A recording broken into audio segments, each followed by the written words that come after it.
Hello students of class 6, welcome to the part 2 video of chapter 9 which we have discussed the other day.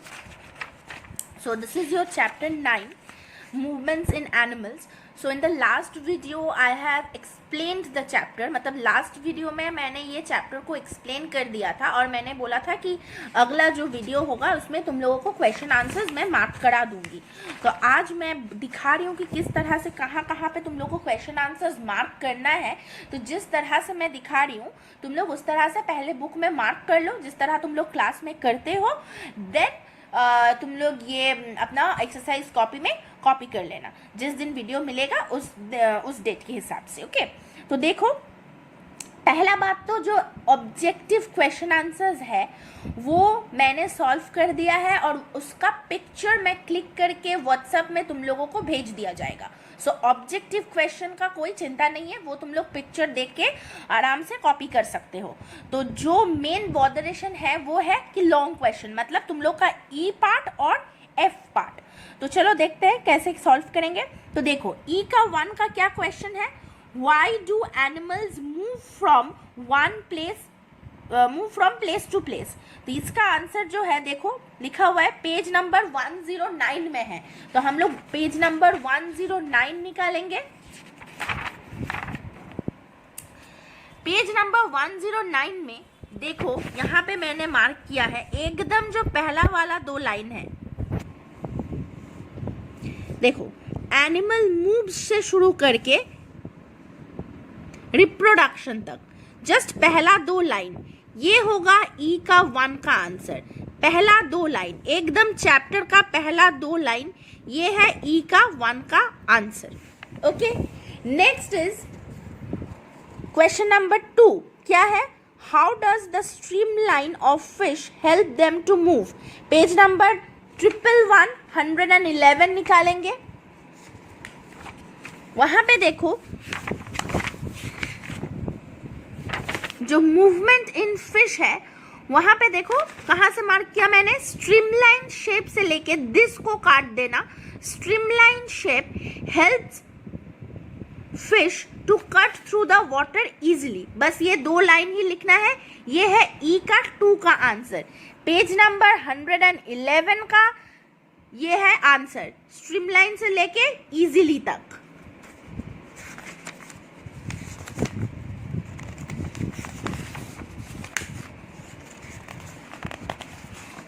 Next question is, अच्छा next जो question है यहाँ पे देखो तुम लोग का दिया हुआ है कि what are limbs and what are their function. ये जो क्वेश्चन है ये मुझे थोड़ा तुम लोगों को लिखाना पड़ेगा properly.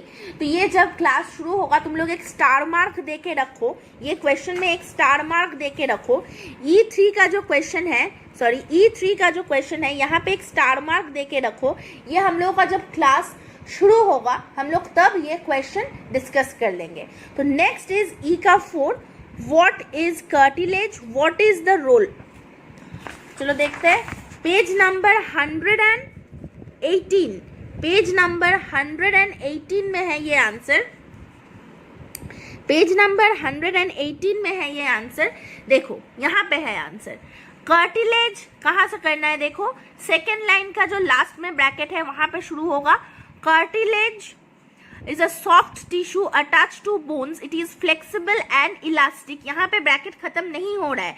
Flexible and elastic. It protects the bones and also helps them to move. तो पहला वाला जो ब्रैकेट है जो पहला पैराग्राफ में लिखोगे ये मूव तक लिखोगे. उसके बाद इट रिड्यूसेस से शुरू करके बोन्स तक. उसके बाद इट रिड्यूसेस से शुरू करके बोन्स तक. 2 पैराग्राफ में ये आंसर करना है. पहला वाला कार्टिलेज से शुरू करके जाएगा देम टू मूव. दूसरा वाला इट रिड्यूसेस से शुरू करके होगा बोन्स तक. पैराग्राफ चेंज करके लिखना है. देख लो तुम लोग प्रॉपरली मार्क कर लो.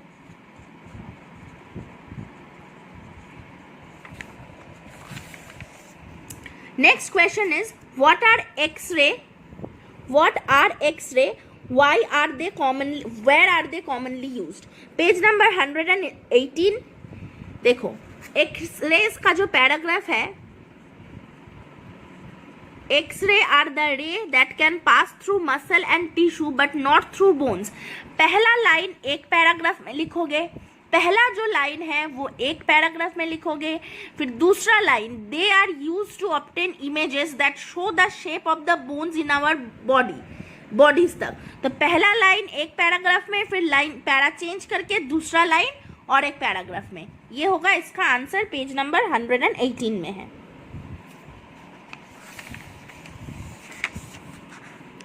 नेक्स्ट क्वेश्चन देखो, F का 1, write short note on skull, rib cage, backbone, also write the function of each.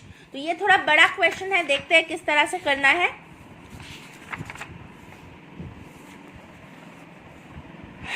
Page number 113 में आओ.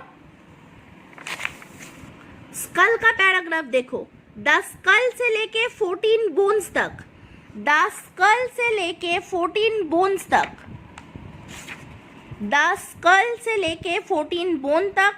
और फंक्शन में पहला वाला फंक्शन किस तरह से तुम लोग लिखोगे नंबर 1 देके स्कल, उसके बाद ये 4 लाइन, फंक्शन में पहला वाला पॉइंट.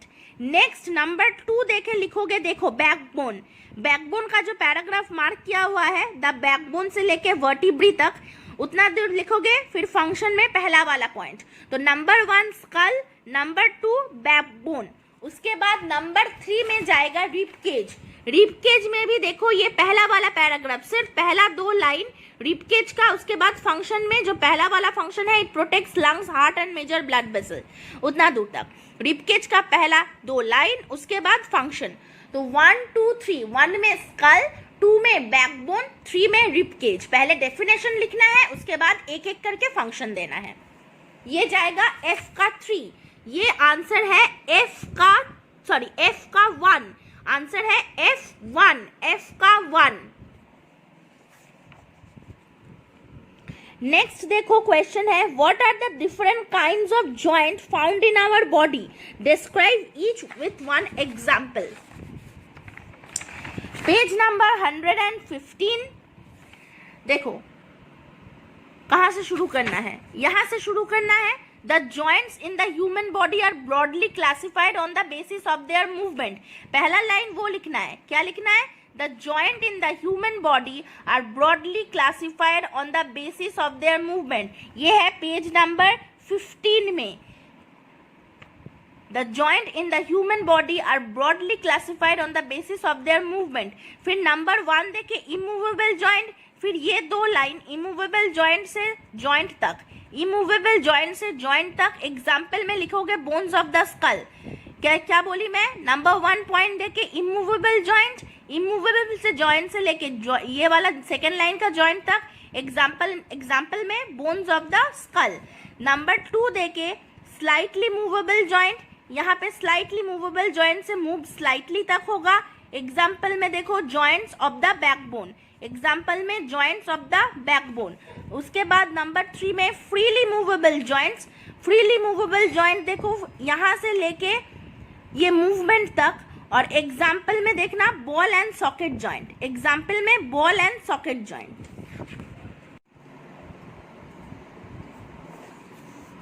तो मूवेबल जॉइंट्स का जो होगा, मूवेबल जॉइंट्स का पहला मूवमेंट तक, और टाइप्स में बॉल एंड सॉकेट जॉइंट. ये गया एग्जाम्पल. ये क्वेश्चन है F का 2.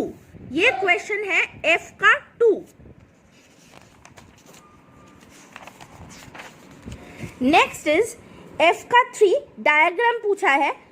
F का जो 3 क्वेश्चन है डायग्राम पूछा है. तो कहां पे जाएंगे, पेज नंबर 117.